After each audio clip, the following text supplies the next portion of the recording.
Isang gabi, mayroong isang babae na naglalakad kasama ang kanyang dalawang kaibigan.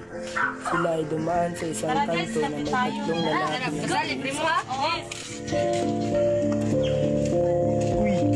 Uy, jeez. Anong plano natin ngayon, Pards?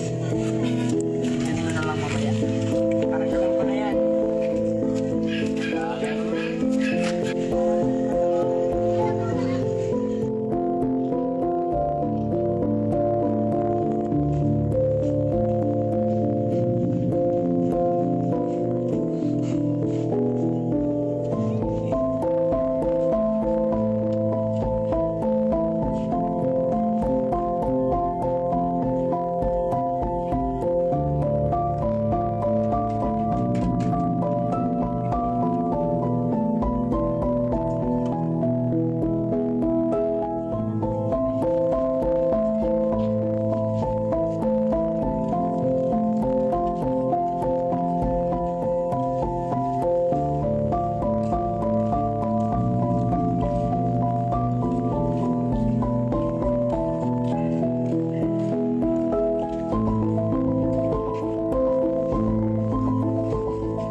Habang nagtaking babae, nag-iisip.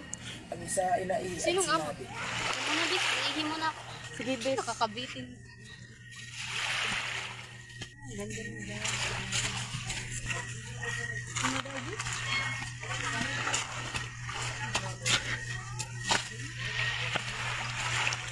Pre, yung babae kanina. Tara, sundan natin. Tara!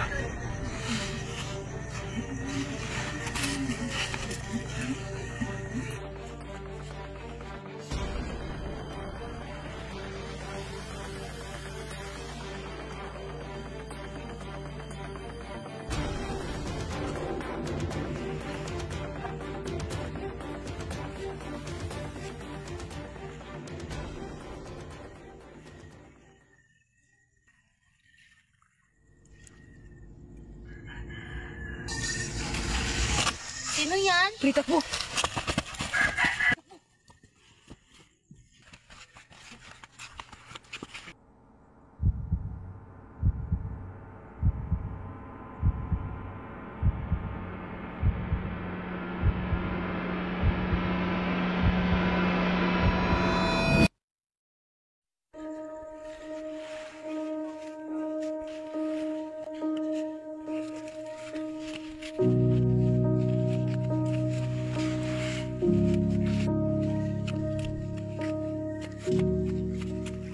Oh, bakit ka kabang-kaba?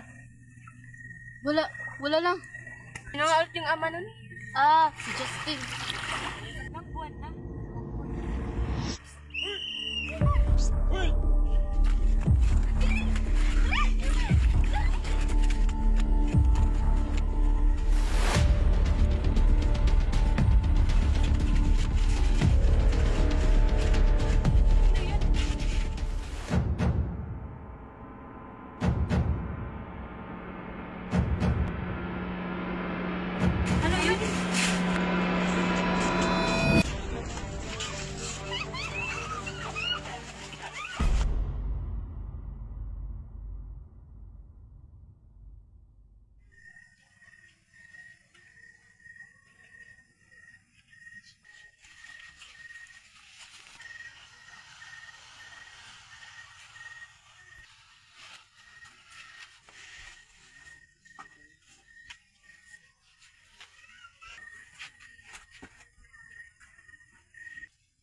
Ano pre, simulan na natin.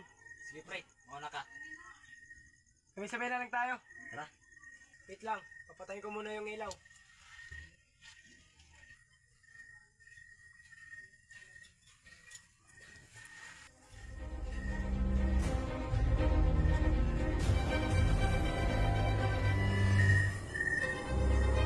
Tulong! Huwag kang maingay!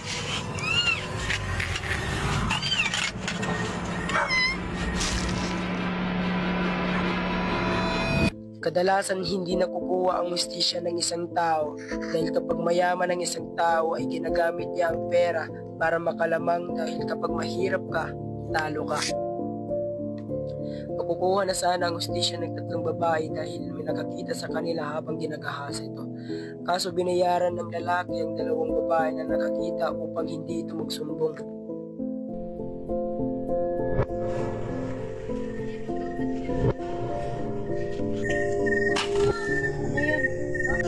Naririnig ako kakaiba, naririnig mo ba? Hindi. Tingnan natin para malaman natin. Tara.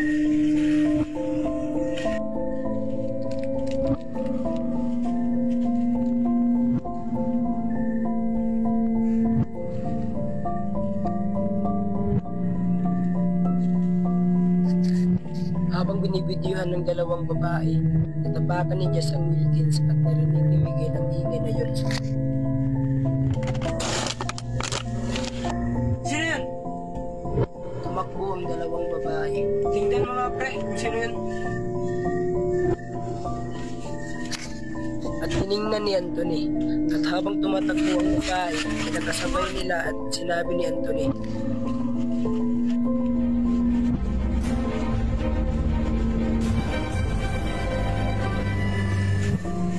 Kayo magsumbong. Gusto niyo bang buhay? Baka kayo nakita.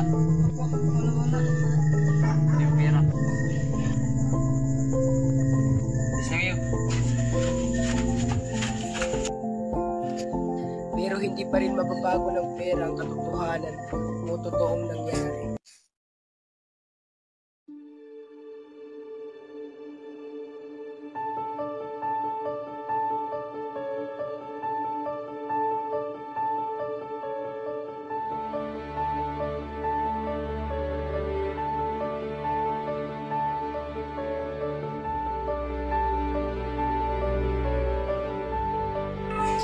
Upang masolusyonan ng kahirapan, dapat magbigay ng trabaho ang opisyal ng pamahalaan sa mga tao ay hirap. Muna na ako.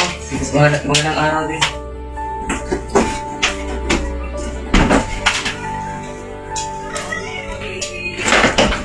Bill Andres!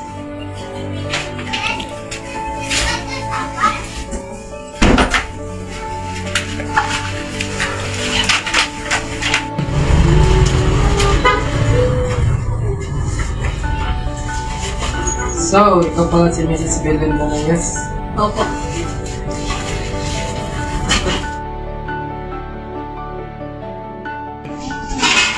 Asensya na, Miss Belen.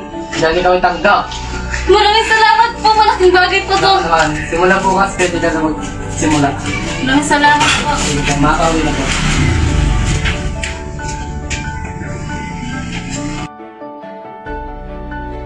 Tugunan ng mga isyu ng rape at pagpatay. Ang mga solusyon ay kinabibilangan na: una, edukasyon.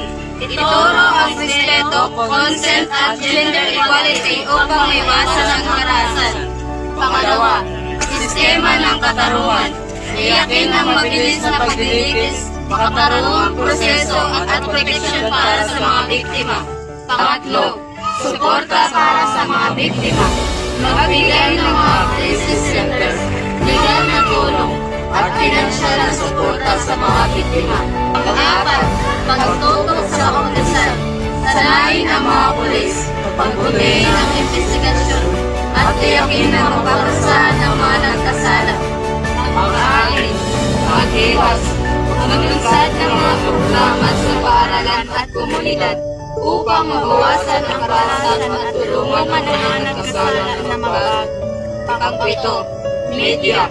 Gamitin ang media upang magbigay ng kabayan at suporta sa mga biktima. Pang-walo, pagtutulungan. Magtulungan ang gobyerno at pribadong sektor upang magbigay ng mga resources. Pang-siyam, normalisadong solusyon. Lakma ang mga solusyon sa mga partikular na pangangailangan ng bawat komunidad o rehiyon.